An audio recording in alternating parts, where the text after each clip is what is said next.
Por favor, tomen sus Biblias en el pasaje de Romanos capítulo 12. Voy a empezar leyendo ese pasaje. Romanos capítulo 12, versículos del 9 al 13.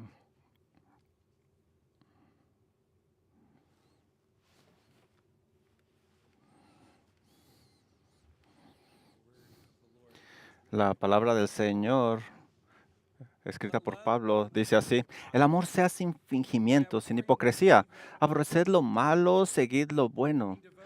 Amaos los unos a los otros con amor fraternal en cuanto a honra, prefiriéndonos los unos a los otros. En lo que requiere diligentes, no perezosos, fervientes en el Espíritu, sirviendo en el Señor, gozosos en la esperanza, sufridos en la tribulación, constantes en la oración, compartiendo para las necesidades de los santos, practicando la hospitalidad.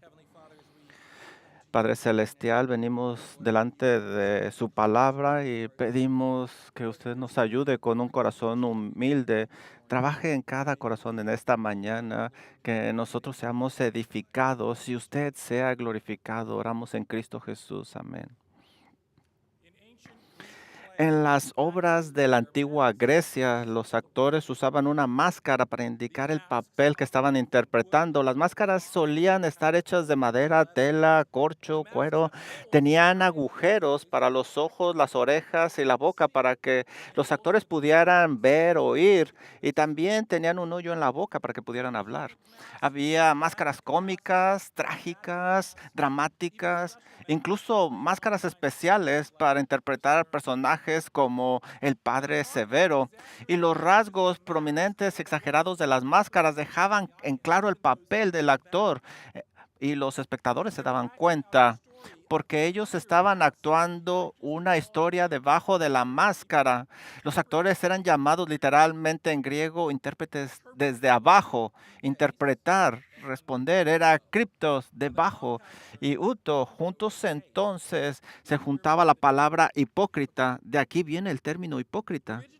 En un principio, el hipócrita era un actor de teatro, pero pronto pasó a emplearse esa palabra para referirse a alguien que decía algo, pero pensaba otra cosa, o sentía algo dentro, pero actuaba de una manera diferente en el exterior. Por supuesto, había muchos hipócritas, hay muchos hipócritas en el mundo, fíjense ser algo, pero son otras cosas.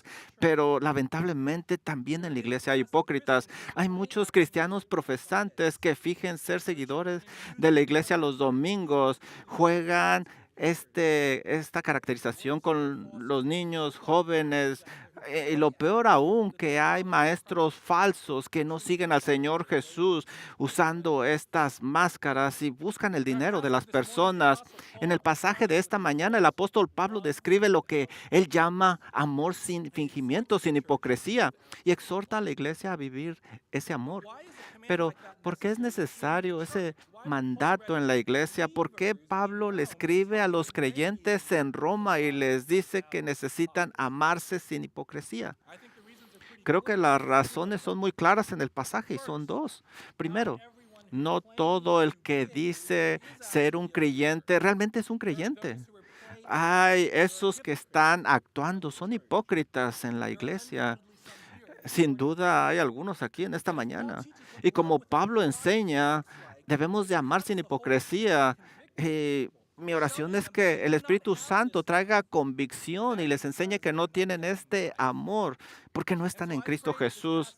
Así es de que yo oro que este pasaje sea usado por el Señor y te traiga convicción. Si tú estás aquí y no estás en Cristo Jesús, que el Espíritu Santo haga claro este mensaje y vengas a la fe.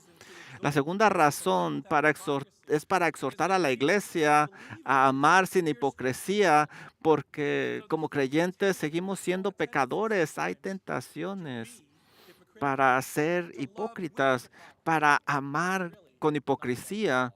Y eso no es amor realmente. Por eso la exhortación es para exponer nuestra hipocresía y que nos traiga convicción y que nosotros confesemos ese pecado y amemos a los hermanos como debemos de amarlos. Esta mañana vamos a ver 4 maneras en las que la iglesia debe de amar sin hipocresía.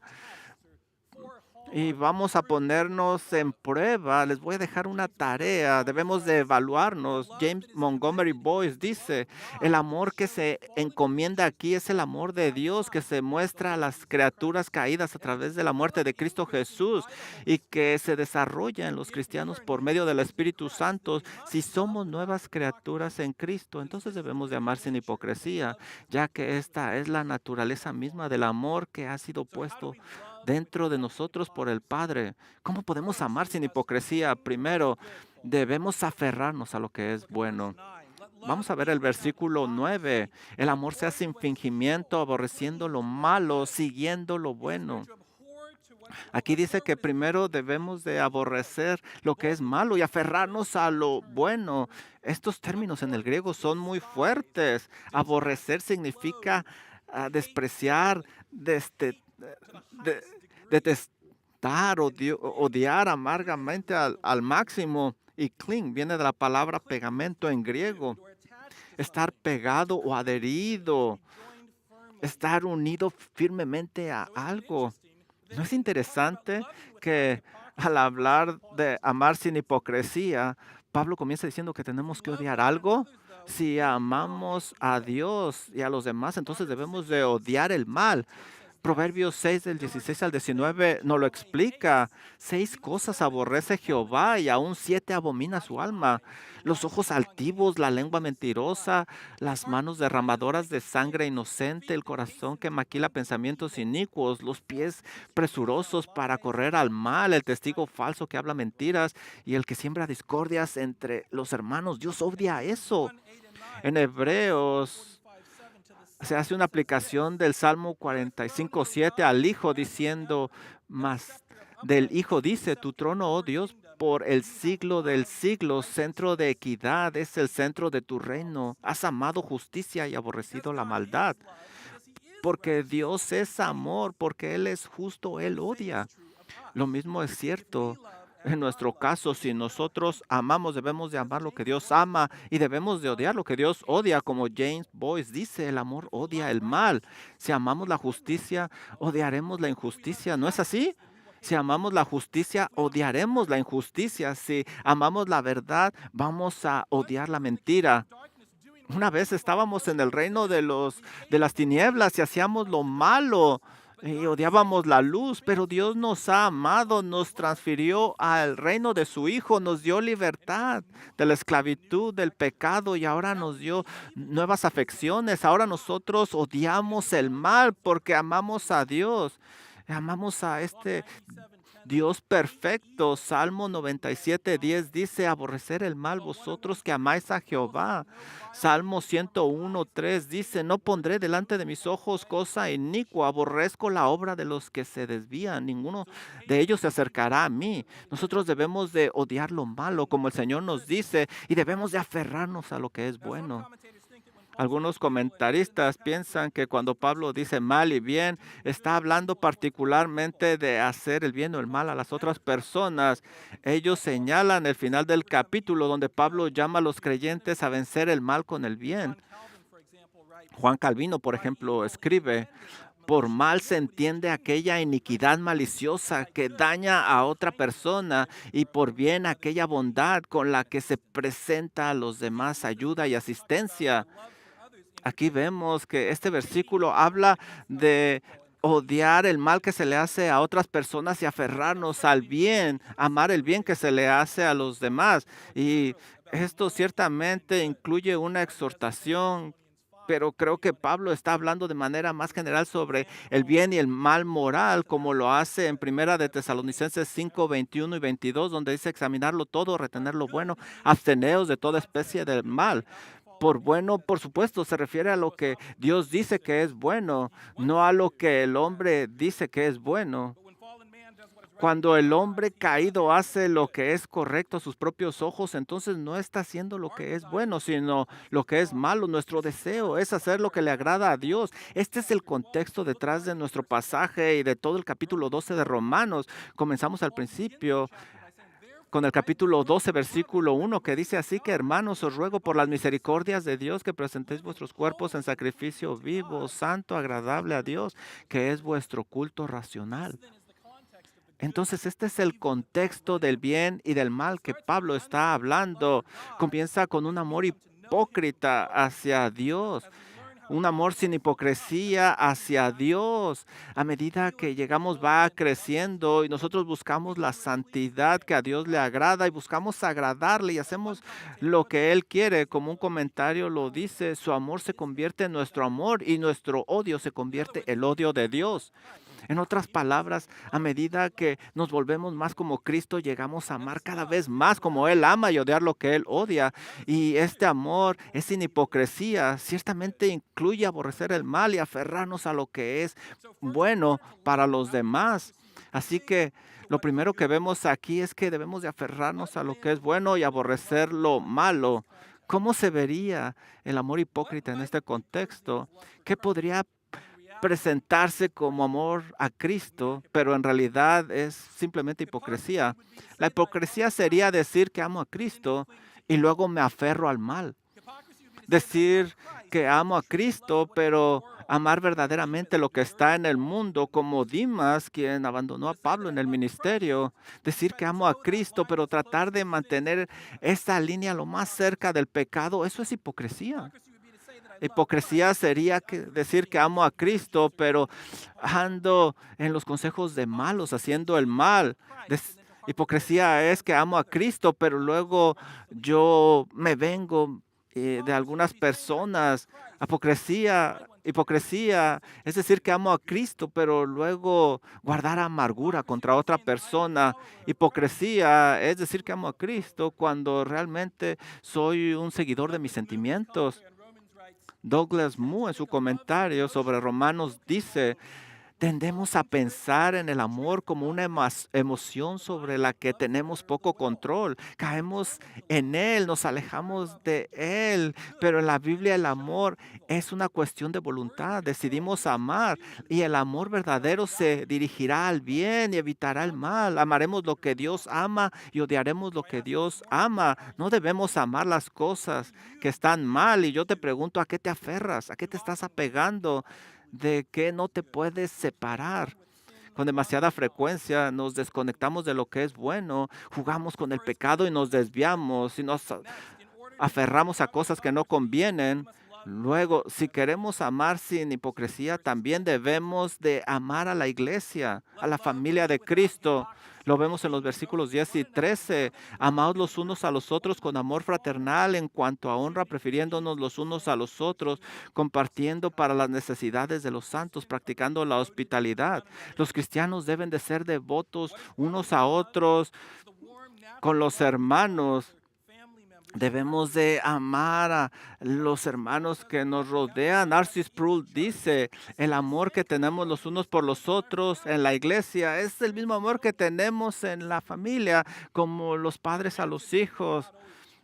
Y a veces no experimentamos eso en las familias.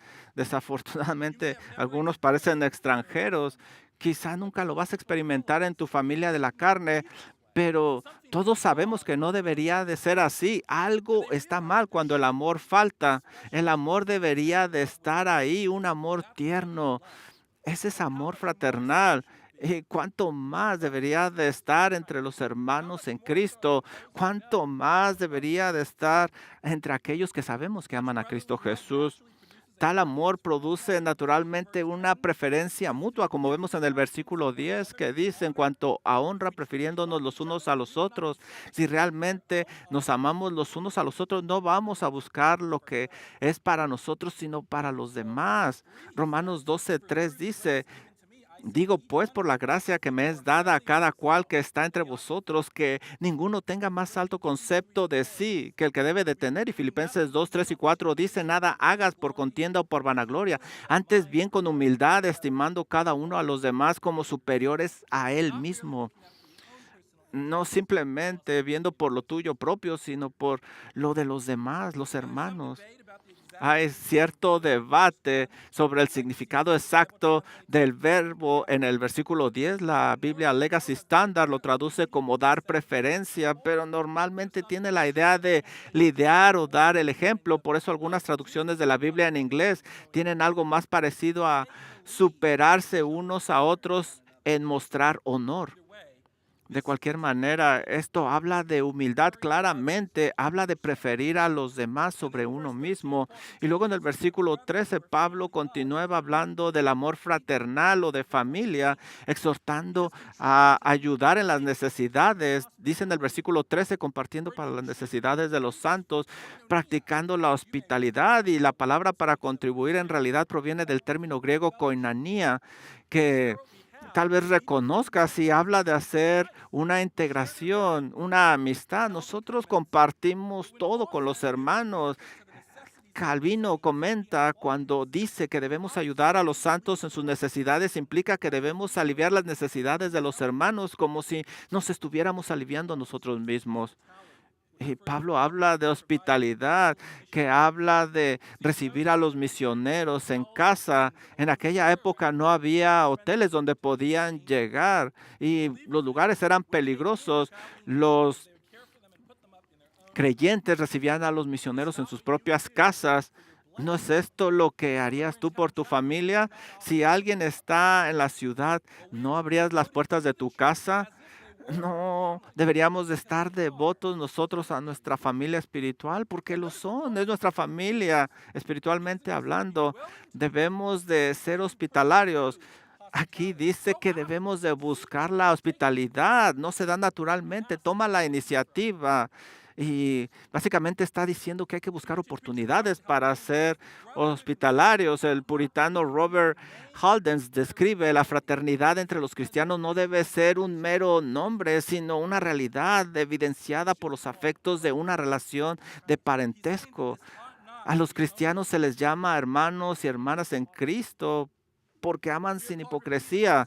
Se nos llama repetidamente en la Biblia amarnos los unos a los otros, como en Juan 13:34, cuando Jesús dice que nos da un nuevo mandamiento, que nos ames los unos a los otros, como Él nos ha amado. Y en esto todos van a conocer que somos discípulos del Señor Jesucristo. En primera de Juan 3:23 leemos nosotros, y este es su mandamiento, que creamos en el nombre de su Hijo Jesucristo y nos amemos los unos a los otros como Él nos ha amado. Así es como ves la iglesia. ¿Es la iglesia tu familia? ¿Amas a esta gente? ¿Te entregas devotamente en amor como una familia a ellos? Hay muchos que vienen a los servicios de la iglesia y simplemente se van, no hablan con nadie, no quieren platicar, ellos escuchan, apuntan, se van. ¿Qué están haciendo ellos? Para algunos simplemente están checando una caja y cumplí. Pero hay algunos que realmente aprecian la palabra de Dios, la reciben y crecen espiritualmente. O hay personas que miran los servicios en línea porque lo que más les interesa es la enseñanza, pero no aman a la gente. Quizá ellos no son muy sociables, así es de que ellos ven o atienden a la iglesia de distancia, pero están cayendo en la mentalidad consumista de nuestra cultura. Vienen a consumir, vienen a pensar en ellos mismos. Claro, pueden estar creciendo en conocimiento, pero ¿cómo lo están viviendo, aplicando? Están pensando en ellos mismos. ¿Cómo puedes pensar en tu familia con esto? ¿Cómo pensarías y aplicarías acerca de tus hermanos en Cristo? ¿Cómo les ayuda? Como dice aquí en la Biblia. ¿Cómo vas a estar devoto a la iglesia de Cristo viviendo así? Es que conoces a los hermanos en Cristo por nombre, porque los que aman conocen por nombre, y si no lo hacen es hipocresía. La mayoría de la gente piensa que la iglesia es un edificio, un lugar. Fuiste a la iglesia este domingo, nos vemos en la iglesia. ¿Qué pasó en la iglesia? Necesitamos dejar de simplemente asistir a la iglesia y ser la iglesia. El término traducido como iglesia en el Nuevo Testamento es eclesía. Aparece más de 100 veces y siempre se refiere a una asamblea del pueblo de Dios. Significa los llamados a salir. La asamblea de los llamados es el pueblo que Dios ha llamado para sí, no el edificio. No vamos a la iglesia los domingos. Nosotros somos la iglesia. La iglesia se reúne para adorar al Señor los domingos y esta reunión es una familia que debe de caracterizarse por un amor sincero entre los hermanos. Pablo usa la metáfora de un cuerpo. La iglesia es un cuerpo y cada persona es un miembro de ese cuerpo. Mira en nuestro capítulo, Romanos 12, versículo 4. Dice, porque de la manera que en un cuerpo tenemos muchos miembros, pero no todos los miembros tienen la misma función, así nosotros siendo muchos somos un cuerpo en Cristo y todos miembros de los unos de los otros. Por favor, ve conmigo a Primera de Corintios capítulo 12. Este es un pasaje largo y tú quieres estar aquí conmigo. Primera de Corintios capítulo 12, versículo 12. Nuevamente Pablo habla acerca de la iglesia como un cuerpo de Cristo y nosotros como miembros de ese cuerpo. No habla de miembros de la iglesia, sino partes de ese cuerpo que alimentan, que contribuyen, que ven. Primera de Corintios 12, 12. Porque así como el cuerpo es uno y tiene muchos miembros, pero todos los miembros del cuerpo, siendo muchos, son un solo cuerpo, así también Cristo, porque por un solo espíritu fuimos todos bautizados en un cuerpo, sean judíos, griegos, sean esclavos libres, a todos se nos dio de beber de un mismo espíritu. Además, el cuerpo no es un solo miembro, sino muchos. Si dijera el pie, porque no soy mano, no soy del cuerpo, por eso no seré del cuerpo. Y si dijera la oreja, porque no soy ojo, no soy del cuerpo, por eso no será parte del cuerpo. Si todo el cuerpo fuese ojo, ¿dónde está el que escucha? Si todo fuese oído, ¿dónde está el que huele? Mas ahora Dios ha colocado los miembros, cada uno de ellos, en el cuerpo como Él quiso, porque si todos fueran un solo miembro, ¿dónde estaría el cuerpo? Pero ahora son muchos los miembros, pero el cuerpo es uno solo. Ni el ojo puede decir a la mano, no te necesito, ni tampoco la cabeza a los pies, no tengo necesidad de vosotros. Puedo decirles, no necesito de los otros miembros del cuerpo. ¿Puedes decir tú que no me necesitas a mí? ¿Qué dice el versículo 18? Dios ha colocado a cada uno de los miembros en el cuerpo tal como Él quiso. Dios los puso como Él quiso. Si tú estás en Cristo Jesús, tú eres parte de la familia, tú eres parte de este cuerpo. ¿Estás tú devoto a esa familia? ¿Estás adorando con esa familia, creciendo, teniendo compañerismo, sirviendo, siendo la iglesia? ¿O simplemente eres alguien que viene y se va? Primera de Pedro 1:22 dice, habiendo purificado vuestras almas por la obediencia a la verdad mediante el Espíritu, para el amor fraternal no fingido, amados los unos a los otros entrañablemente de corazón puro. En su comentario sobre Romanos, Donald Gray pinta una fotografía hermosa. Dice, debemos reconocer que cuando tocamos a otros hombres para Cristo, estamos tocando a Cristo mismo. El vaso de agua fría debe de darse en su nombre. Visitamos a los que están en prisión, a los enfermos, a los hambrientos. Jesús dice, en cuanto lo hiciste a uno de estos hermanos más pequeños, a mí me lo hiciste. Su amor que comienza en el cielo desciende a la tierra a través de nosotros, pero demasiado fácil. Con frecuencia la gente juega a la iglesia, simulan con sus labios el amor, pero su corazón no está ahí. ¿Cómo se manifiesta el amor hipócrita en este contexto? Hipocresía sería que digo que amo a Cristo, pero vengo a la iglesia simplemente para cumplir. Hipocresía sería decir que amo a Cristo, pero no amo a su gente. Hipocresía sería que digo que amo a Cristo cuando no tengo ningún deseo de estar con su pueblo. Hipocresía es decir que amo a Cristo, pero estoy aquí solo para lo que obtengo de ellos. Hipocresía sería que yo digo que amo a la iglesia, pero no soy la iglesia. Hipocresía sería decir que amo a mis hermanos en Cristo, pero no lo demuestro con mis acciones. Veamos cómo habla la escritura de la iglesia primitiva y su adoración en Hechos 4:32. Y la multitud de los que habían creído era de un corazón y una alma, y ninguno decía ser suyo propio nada de lo que poseía, sino que tenía todas las cosas en común. Así que no había entre ellos ninguna necesidad, porque todos los que poseían heredades o casas las vendían y traían el precio de lo vendido y lo ponían a los pies de los apóstoles y repartían. El punto no es que tengamos que vender todo, sino amarnos los unos a los otros, ayudar en las necesidades, ser un solo cuerpo, un solo corazón. No solo tenemos compañerismo en teología, sino en la práctica también. Eso significa amar los unos a los otros como Dios lo pide. Así es de que ya vimos que para amar sin hipocresía debemos de aferrarnos a lo bueno y debemos de amar a la iglesia. Ahora vamos a ver que debemos servir al Señor con mucho celo. Este es el versículo 11, en lo que se requiere diligencia, no perezosos, fervientes en espíritu, sirviendo al Señor. Básicamente que no seamos perezosos. Aquí significa alguien que está inactivo, flojo. No es todo lo contrario. Debemos nosotros de estar fervientes en el espíritu. Esa palabra fervientes habla de quemarse, de estar listos, de estar evaporándonos de calor, de fuego por el Espíritu Santo. No como la iglesia de la Odisea, ni caliente ni fría, que el Señor dijo que escupiría de su boca. Nosotros debemos de ser fervientes. ¿Estás tú ardiendo? ¿Eres celoso? ¿Estás en fuego por el Señor? ¿Esto describe tu corazón? Juan Calvino escribe esto: aunque sea don de Dios, es un deber que se ordena a los fieles, sacudirse la pereza y cuidar la llama encendida por el cielo. Pero cuando Pablo habla de ser fervientes, no se refiere a un emocionalismo, no se refiere a un fanatismo fuera de control. Nosotros no estamos ladrando como perros o en el suelo revolcándonos. Ese celo, ese fuego, esa pasión debe de manifestarse de una forma particular. Dice el versículo 11, en lo que se requiere diligencia, no perezosos, sirviendo fervientemente al Señor. Sirviendo al Señor. ¿Estás tú en fuego por el Espíritu? ¿Estás actuando con esa energía que te quema?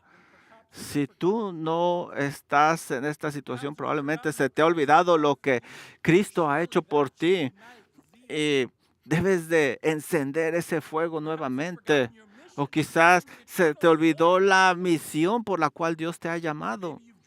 O quizás te has apartado y el mundo te ha consumido. El espíritu dentro de ti se ha contristado. John MacArthur dice: si Cristo es nuestro Señor y Salvador, el deseo más profundo de nuestro corazón será servirle y agradarle. ¿Cuál es tu deseo más profundo? ¿Qué es tu pasión? Existen muchos estudios sobre el estado de la iglesia en los Estados Unidos, varios de algunos años, y nos dicen que solo alrededor del 40% de los miembros de la iglesia sirven. Los pastores estimaron que aproximadamente la misma cantidad, 42% de todos los asistentes a la iglesia están involucrados en responsabilidades. Y la tendencia de esos números está bajando y se espera que sigan bajando. ¿Por qué crees que es esto? Quizá ahora abajo del 40%. Creo que es porque nuestra cultura nos ha introducido el egoísmo y el consumismo y no pensar en los demás. Y convirtieron la iglesia como un servicio. Ellos piensan en atender la iglesia y no ser la iglesia, porque si verdaderamente entendieran lo que significa la iglesia, estar ahí, entenderían el propósito de servir. ¿No es esto lo que hablamos en Romanos capítulo 12, versículo 1, 2, cuando habla servir al Señor? Estamos aquí. ¿Cómo llamamos a esto? Llamamos un servicio de adoración, ¿verdad? Es un servicio de adoración por lo que Él es y lo que Él ha hecho. Y la única razón que nosotros estamos aquí es para alabarle de todo corazón. Por eso estamos aquí. Si le amamos y le servimos, entonces amamos a su pueblo y le servimos también. Si regresamos a Primera de Corintios capítulo 12, versículo 4, leemos esto. Primera de Corintios 12, 4. Pablo habla de estos dones espirituales. Ahora bien, hay diversidad de dones, pero el Espíritu es el mismo. Hay diversidad de ministerios, pero el Señor es el mismo. Y hay diversidad de operaciones, pero Dios, que hace todas las cosas en todo, es el mismo. Pero a cada uno le es dada la manifestación del Espíritu para provecho. Cada miembro, cada persona en la iglesia tiene un don espiritual para que sean útiles en la iglesia, como la versión NBI lo traduce, pero a cada uno se le da la manifestación del Espíritu para bien común. Tengo una noticia que te va a conmocionar. Las iglesias en los Estados Unidos, sabes, la iglesia no es acerca de ti, es acerca de servir al Señor y servir a los demás. Y si tú estás en Cristo, entonces se te ha dado un don para servir a la iglesia. Y es lo que Pablo está diciendo. Pero espera, dices, no conozco mis dones, no estoy listo para servir. Esto te impide que sirvas en otras maneras. ¿Y cómo esperas discernir tus dones si no estás tratando y no buscas consejo de los demás?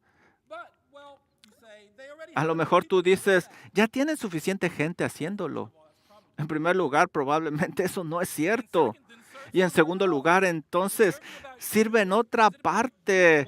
No es acerca de ti, es acerca del Señor.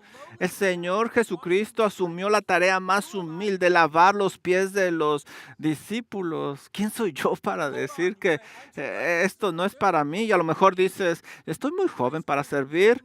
Los estudiantes de secundaria pueden trabajar en el ministerio infantil, existen oportunidades de música, audio, video y siempre hay otras necesidades en el campus sin importar la edad que tengas.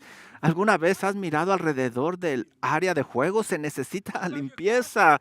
¿Qué tal acerca de tus compañeros de clase? ¿Los animas? ¿Oras por ellos? Eh, Tú simplemente asistes. A lo mejor tú dices, estoy muy viejo para servir. No todos los servicios son físicos. Puedes dar, puedes disipular a alguien, que te visiten. Ora por tus pastores. Comparte con los demás. Y a lo mejor dices, a lo mejor no lo entiendo, ni siquiera puedo ir a estar con ustedes. Solo puedo mirarlo desde casa o al hospital, pero tú puedes orar, puedes mandar mensajes de textos.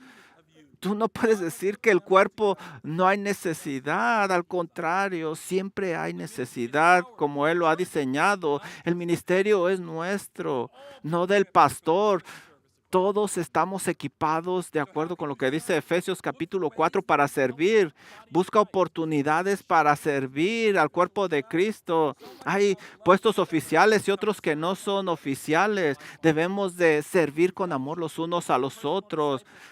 Puedes disipular a alguien, puedes pasar tiempo con alguien que necesita ayuda. Léele las Sagradas Escrituras a alguien. La pregunta es, ¿dónde está tu corazón? ¿Estás aquí nada más por la música, por obtener conocimiento o por adorar al Señor y ser ferviente en amor por los demás? Tú amas a los hermanos en Cristo, entonces vas a buscar formas de servirles. ¿Tú piensas en ti o piensas en alguien más? ¿Cómo luciría la hipocresía en este contexto? Ser celoso de enseñar, pero no de servir. Ser celoso de la teología, pero no de servir a ese Dios que estamos estudiando. Servir siendo tibios. Hipocresía sería hacer las cosas para agradar al hombre. Hipocresía sería intentar ganar méritos en lugar del amor del Señor. Hipocresía sería servir sin un corazón dispuesto. Hipocresía sería buscar ser servido y no servir. Hipocresía sería ser celoso de otras cosas en lugar del Señor y su iglesia. Si tú pones atención en el término servir, viene de dulos, de donde se deriva la palabra esclavo. Aquí nos está animando a servir celosamente como esclavos. Él es nuestro maestro, es nuestro Señor y todo lo que hacemos es para Él. Segunda de Corintios 5:15 dice, por todos murió para que los que viven ya no vivan para sí, sino para aquel que murió y resucitó por ellos. Y nosotros lo vimos en el versículo 13, Romanos 12:13, compartiendo para las necesidades de los santos. Él le llama santos. Santo significa apartado, separado para el servicio a Dios. Si estás en Cristo, eso es lo que eres. No somos servidores de nosotros mismos, sino de nuestro Señor Jesucristo. Al exhortarnos a servir a Cristo, Pablo nos llama a servir como esclavos. La iglesia no es acerca de nosotros, estamos sirviendo y adorando a nuestro Dios como esclavos. No preguntes qué es lo que obtengo de Él, sino qué hago por Él. Somos esclavos de Cristo, apartados para servir a Dios. Y hacemos esto no simplemente viniendo a la iglesia cada semana, somos esclavos para amar sin hipocresía todo el tiempo. Así es de que ya vimos que para amar sin hipocresía debemos aferrarnos a lo que es bueno, amar a la iglesia y servir con celo. Y ahora vamos al último punto, debemos de regocijarnos en la oración constante. Dice el versículo 12, gozosos en la esperanza, sufridos en la tribulación, constantes en la oración. Pablo tiene aquí un triple mandamiento, pero todos están relacionados. Primero debemos regocijarnos en la esperanza, porque nunca se nos va a quitar. Esto habla de la esperanza que solo un cristiano puede tener. Es la esperanza de que Dios cumple sus promesas. Es una confianza de lo que ha de venir. Es una certeza que Cristo va a regresar y que va a juzgar a los malos y recompensar a los suyos. Él nos va a dar cuerpos nuevos y vamos a estar con Él para siempre. Esta es la esperanza del cristiano. El cristiano no tiene su esperanza en este mundo que es incertidumbre. Piensa acerca de esto. ¿Qué podemos llevarnos de este mundo que nos acompañará al cielo? ¿Qué va con nosotros al cielo? Solo una cosa, la iglesia. Tus hermanos y hermanas en Cristo. Todo lo demás se va a quemar, pero nuestros hermanos y hermanas en Cristo irán con nosotros y estaremos con Él, con Cristo para siempre. ¡Qué esperanza! ¡Qué gozo! Es la esperanza que tenemos en Cristo que nos lleva a la segunda cosa que Pablo manda, perseverar en la aflicción. ¿Cómo podemos soportar esto? Porque tenemos la esperanza del Señor, el Espíritu Santo que sella esa promesa y podemos salir adelante de cualquier tribulación. Porque sabemos que cualquier aflicción del presente a lo mejor es terrible. Todavía sabemos que es momentario y algún día desaparecerá y estaremos en gloria con el Señor. Finalmente, Pablo dice que debemos de orar a la luz de nuestra esperanza para fortalecernos y seguir adelante. Y no simplemente una oración cualquiera, habla de una oración devota. ¿Cuántos pudieran decir que nosotros oramos constantemente? ¿Estamos nosotros devotos a la oración? La iglesia debería de estar devota a orar. Y aquí habla de orar constantemente. Hechos 1:14 dice que todos perseveraban unánimes en la oración. Hechos 2:42 y perseveraban en la doctrina de los apóstoles, en la comunión unos con otros, en el partimiento del pan y en las oraciones. Hechos 6:4 y nosotros persistiremos en la oración y en el ministerio de la palabra. Colosenses 4:2, perseverar en la oración, velando en ella con acción de gracias. Si amamos al Señor, entonces sin duda debemos de orar. Si leemos la Biblia, ella nos habla y habla mucho de la oración. Y nosotros queremos hablar de ella a los que nos rodean. Debemos de juntarnos, orar por ellos, apoyarlos en las aflicciones. Y debemos de aferrarnos a la palabra de Dios. Y nosotros amamos a nuestros hermanos recordándoles estas verdades, recordándoles la esperanza que tienen en Cristo Jesús y que pueden permanecer firmes. Y les animamos a que permanezcan y oramos con ellos. Esto es amor sin hipocresía. ¿Cómo se vería el amor hipócrita en este contexto? Decir, hipocresía sería que digo que amo a Dios, pero no me acerco a Él en oración. Hipocresía sería decir que dependo de Dios, pero no pido sabiduría y fortaleza en la aflicción. Hipocresía sería decir que amo a Cristo, pero no tengo gozo ni esperanza de su regreso. Hipocresía sería que digo que amo a la iglesia, pero no oro por ellos. Hipocresía sería que digo que oré por un hermano o hermana y luego la verdad es que no oré. Así es de que como vemos en esta mañana en Romanos 12 del 9 al 13, Pablo nos ha llamado a amar con un amor sincero, un amor sin hipocresía. Y nosotros hacemos eso aferrándonos a lo bueno, amando a la iglesia como una familia, sirviendo al Señor con celo y regocijándonos en la oración constante. Así es como amamos al Señor, así es como debemos de amar a su gente. Y si sigues leyendo Romanos 12, Pablo va a hablar del amar al mundo.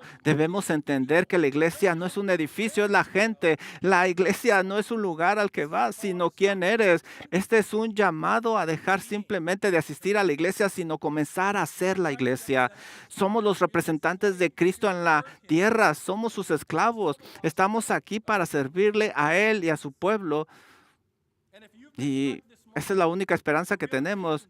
Y si tú estás en esta mañana y te das cuenta que no amas a su gente, considera lo que dice primera de Juan 2:9, el que dice que está en luz y aborrece a su hermano, está todavía en tinieblas.